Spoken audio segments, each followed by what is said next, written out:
Yeah, thank you very much, Mr. Chair, and to VV, Carol, Royce, and the whole team. As a member of the zoning bylaw sponsors group, I've been able to see your work up close, and I really appreciate the flexibility to address the concerns that I and my colleagues raised. You've heard me make many of these points before, so I appreciate your patience, but I want to christen some of my thoughts with this draft today to Joint Committee. And I am very glad to see that some of my feedback was incorporated, such as some of the reassessment on the angular planes and the secondary plan processes. We're making really good progress with this next draft zoning bylaw, and I would just reiterate a number of the comments that I've heard today through this discussion. But I still do remain concerned by several of the choices that we're being asked to make in this iteration. We are in a housing shortage crisis, which may well only get worse given current market conditions, inflation, the tariff wars. We need to use all of the tools in our toolbox to address that, and it includes intensification where we already have homes and expanding to land where we do not.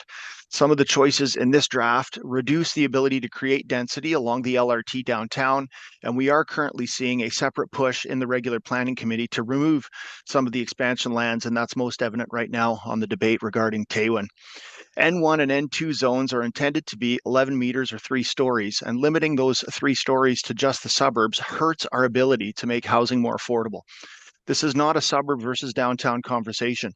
Half Moon Bay is one of the densest neighborhoods in Ottawa.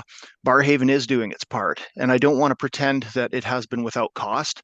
Coming out of winter, we often have run into issues with parking bans and snow clearance, but for more affordable house prices, that's the cost that many of my residents have chosen to bear is to live in high density communities. But how can I look them in the eye and tell them that this level of density is appropriate to them when it's not, covered in this zoning bylaw from the perspective of heritage and secondary plan protected neighborhoods that are located along the LRT? I have a similar issue with the N4H11 exemption, which would cap building heights at 3 stories instead of 4 stories in select N4 neighborhoods.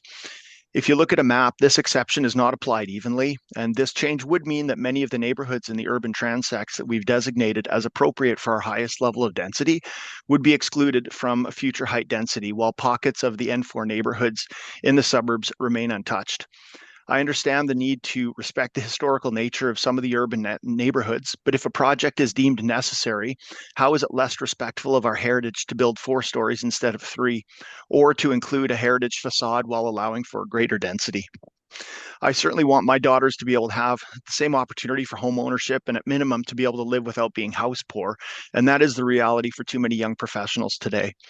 We can't have one standard of density in the suburbs and then a lesser standard in areas that are near to the LRT.